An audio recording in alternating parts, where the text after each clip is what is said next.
In continuation of the last videos on electrochemistry of BSc Part 2 Physical Chemistry, the first topic we are going to take up in this video is nurse समीकरण और the Nernst equation. ऊष्मागतिक मान्यताओं के आधार पर nurse ने एक समीकरण व्युत्पन्न की है जो कि सेल के ईएमएफ, इलेक्ट्रोड की प्रकृति, ताप, विलयन तथा विलयन में उपस्थित आयनों की सक्रियता में संबंध दर्शाती है। माना कि एक उत्क्रमणीय गैल्वेनिक सेल में एक सामान्य सेल अभिक्रिया निम्न प्रकार से है। ए और बी दो रिएक्टेंट आपस में अभिक्रिया करके सी और डी प्रोडक्ट देते हैं। इस अभिक्रिया की मुक्त ऊर्जा में परिवर्तन डेल्टा जी का मान निम्न ऊष्मागतिक समीकरण द्वारा लिखा जाता है। Delta G is equal to change in standard free energy plus RT/ln activity of C raise to the power C into activity of D raise to the power D upon activity of A raise to the power A into activity of B raise to the power B। यहाँ पर A subscript A subscript B, A subscript C तथा A subscript D क्रमशः reactants AB तथा product C तथा D की activities हैं। Delta G superscript 0 मानक अवस्था में मुक्त ऊर्जा परिवर्तन है, अर्थात जबकि अभिकारकों एवं उत्पादों की सक्रियताएं इकाई हों। समीकरण 2 द्वारा चेंज इन फ्री एनर्जी तथा change in standard free energy का मान समीकरण 13 में प्रतिस्थापित करने पर -NF E is equal to -NF standard potential plus RT/ln activity of C raise to the power C into activity of D raise to the power D upon activity of A raise to the power A into activity of B raise to the power B है। यहाँ पर जो E है वह cell का potential है और जो E सुपरस्क्रिप्ट है वो स्टैंडर्ड सेल पोटेंशियल है। और cell potential is equal to standard cell potential minus RT/NF/ln activity of C raise to the power C into activity of D raise to the power D upon activity of A raise to the power A into activity of B raise to the power B। यह जो समीकरण है 14, यह nurse समीकरण कहलाती है। यहाँ N cell अभिक्रिया में स्थानांतरित होने वाले इलेक्ट्रॉन की संख्या है, T परमताप व F फैराडे है। स्टैंडर्ड सेल पोटेंशियल मानक EMF अथवा स्टैंडर्ड सेल पोटेंशियल है। यदि अभिकारक एवं उत्पादों की सक्रियता इकाई हो, अर्थात A subscript is equal to A subscript A is equal to A subscript B is equal to A subscript C is equal to A subscript D, यानी activity of A is equal to activity of B is equal to activity of C is equal to activity of D, यानी जितनी भी activities हैं reactants और products की, they all are equal to 1। तो समीकरण 14 के अनुसार cell potential is equal to standard cell potential. अतः सेल अभिक्रिया में जब अभिकारकों एवं उत्पादों की सक्रियताएं इकाई हों तो सेल का EMF स्टैंडर्ड EMF कहलाता है। एक निश्चित ताप पर स्टैंडर्ड सेल पोटेंशियल का मान कांस्टेंट होता है और यह सेल का अभिलाक्षणिक गुण होता है। समीकरण 14 को हम निम्न प्रकार भी लिख सकते हैं, that is cell potential is equal to standard cell potential minus 2.303 RT/NF log activity of C raise to the power C into activity of D raise to the power D upon activity of A raise to the power A into activity of B raise to the power B। चूँकि R is equal to 8.314 joule, F is equal to 96500 coulomb तथा परम ताप T is equal to 298 kelvin है, अतः 2.303 RT/NF is equal to 2.303 into 8.314 into 298 upon N into 96500, तो which comes equal to 0.0591 upon N। यह मान समीकरण 15 में रखने पर हमें जो इक्वेशन मिलती है और 298 केल्विन पर सेल का EMF निम्न प्रकार से प्राप्त होता है। Cell potential is equal to standard cell potential minus 0.0591 upon N log activity of C raise to the power C into activity of D raise to the power D upon activity of A raise to the power A into activity of B raise to the power B। हमें यहाँ यह ध्यान रखना चाहिए कि ठोस पदार्थों और द्रवों जैसे Hg, Br2 आदि तथा एक वायुमंडलीय दाब पर गैस की सक्रियताएं इकाई होती हैं। चूँकि तनु विलयनों में सक्रियताओं के मान लगभग सांद्रता के समान लिए होते हैं, अतः न समीकरण को हम निम्न प्रकार भी व्यक्त कर सकते हैं।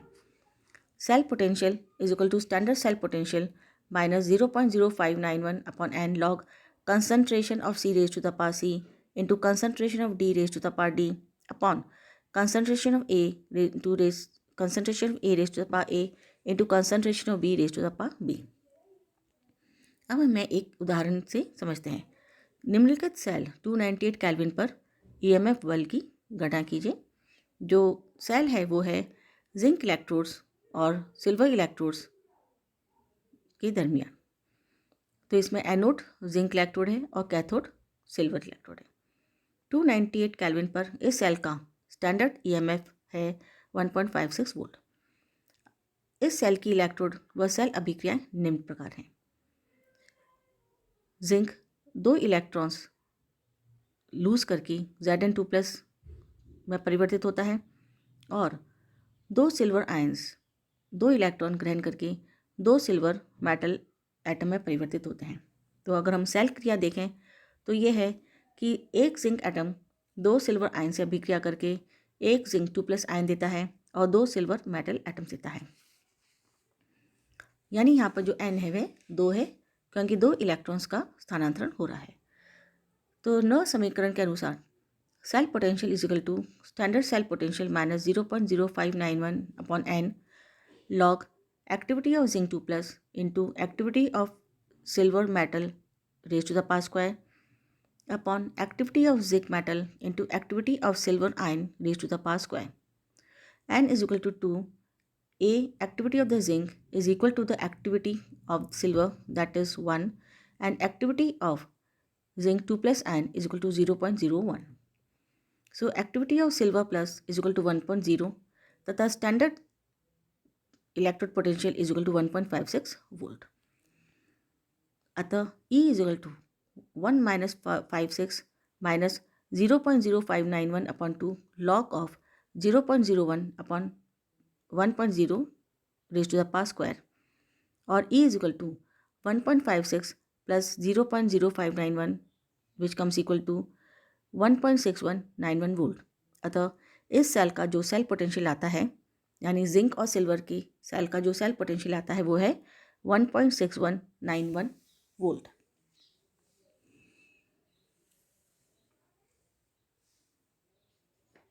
अब हम जो नेक्स्ट टॉपिक लेते हैं वो है सेल विभव का मापन, यानी मेजरमेंट ऑफ सेल पोटेंशियल और ईएमएफ। जैसा कि पूर्व में परिभाषित किया जा चुका है कि खुले परिपथ में, अर्थात जबकि सेल से कोई विद्युत धारा न प्राप्त हो रही हो, इलेक्ट्रोड्स का विभवांतर सेल का ईएमएफ अथवा सेल विभव कहलाता है। इसका मापन परिपथ में वोल्टमीटर लगाकर नहीं किया जा सकता है, क्योंकि इस प्रक्रम में कुछ न कुछ धारा परिपथ में प्रवाहित होगी। सेल विभव का सही मापन पॉगिंडॉफ कंपनसेशन प्रिंसिपल पर आधारित है। इसके अनुसार यदि सेल विभव के बराबर विभव अन्य सेल के द्वारा विपरीत दिशा में लगाया जाए तो परिपथ में धारा प्रवाहित नहीं होगी, बैलेंस हो जाएगी, और इस अवस्था में अन्य सेल द्वारा लगाया गया विभवी सेल विभव अथवा सेल का ईएमएफ होगा। इस सिद्धांत का चित्र ऊपर दिखा गया है, साधारण पोटेंशियोमीटर द्वारा समझाया गया है।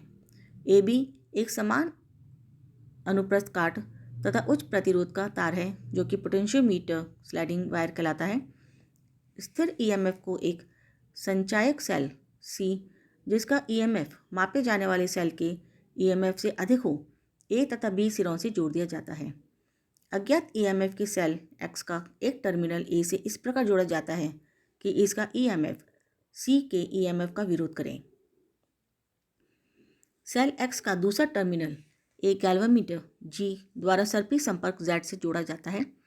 अब इस सर्पी संपर्क को तार ए बी पर चलाकर स्थिति डी प्राप्त की जाती है, जबकि गैल्वेनोमीटर में कोई धारा प्रवाहित न हो, यानी ये नल पॉइंट दिखाता है।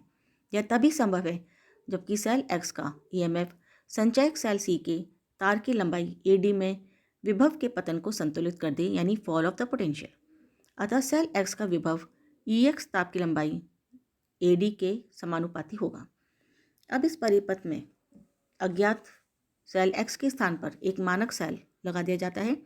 पूर्व में बताई गई विधि के अनुसार सर्पी संपर्क को समायोजित करके बिंदु डी प्राइम प्राप्त किया जाता है, जबकि गैल्वेनोमीटर में कोई धारा प्रवाहित न हो और नल पॉइंट आए।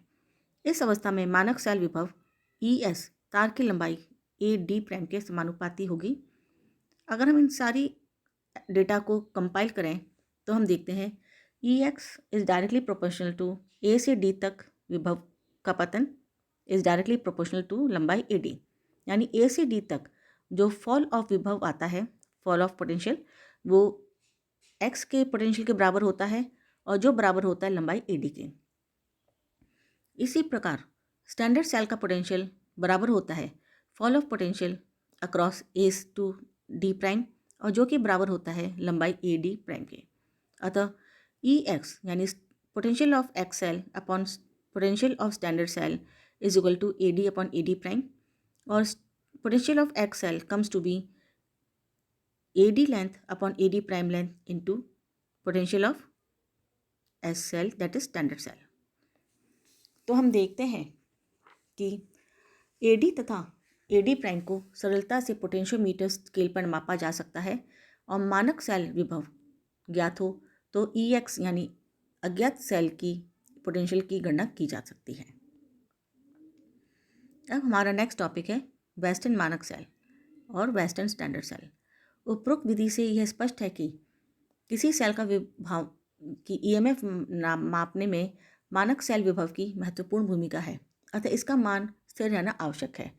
एक अच्छे मानक सेल में निम्नलिखित गुण अपेक्षित हैं। सेल का स्थिर तथा रिप्रोड्यूसिबल ईएमएफ देना चाहिए, सेल का रिवर्सिबल होना चाहिए और सेल का टेम्परेचर कोफिशिएंट भी कम होना चाहिए। वेस्टर्न मानक सेल अथवा कैडमियम सेल में उपरोक्त गुण पाए जाते हैं, अतः इस सेल को ही स्टैंडर्ड सेल के रूप में काम में लिया जाता है। यह सेल कांच का एच आकृति के पात्र का बना होता है जिसकी नलियां नीचे सिरे पर बंद रहती हैं। इन नलियों की तली में प्लेटिनम में तार लगाए जाते हैं ताकि अंदर के विलयन से विद्युत संबंध बनाया जा सके। इस प्रकार का सेल चित्र 6.3 में साथ में दिखाया गया है। इस नली के पेंदे में शुद्ध मरकरी तथा मरकरी सल्फेट से बनी लेई यानी पेस्ट तथा ठोस कैडमियम सल्फेट डॉट 8/3 H2O यानी जो 8/3 H2 है, यह वाटर ऑफ हाइड्रेशन है।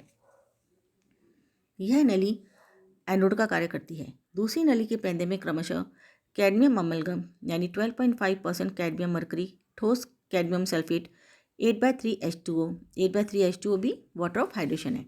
यह नली कैथोड का कार्य करती है।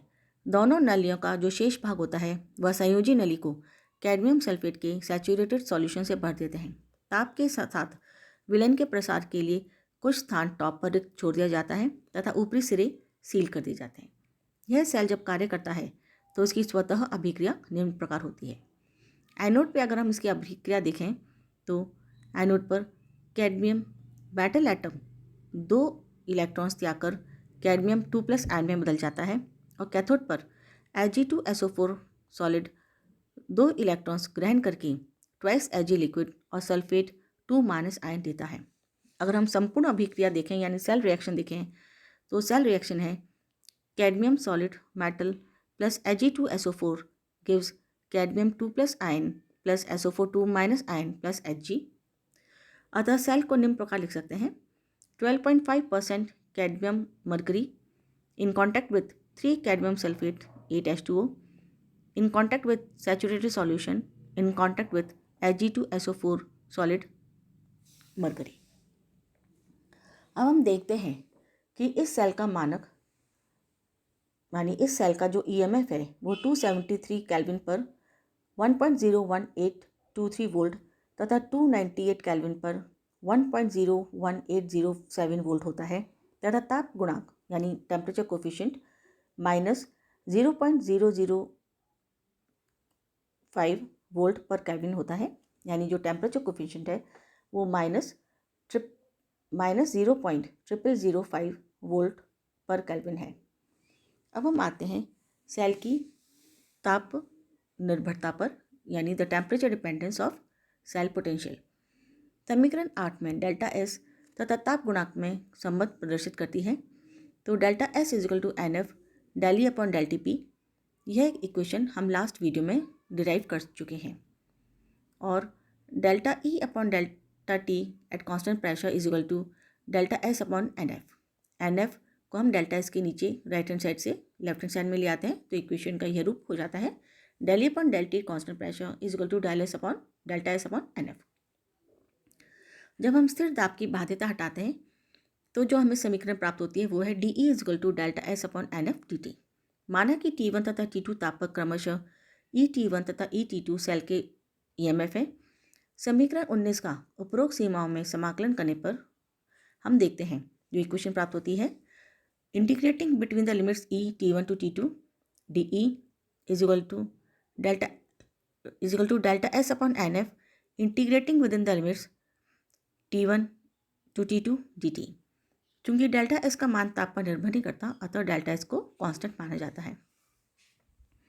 तो इंटीग्रेशन के बाद जो हमें इक्वेशन प्राप्त होती है वो है ET2 minus ET1 is equal to delta S upon NF within the brackets T2 minus T1।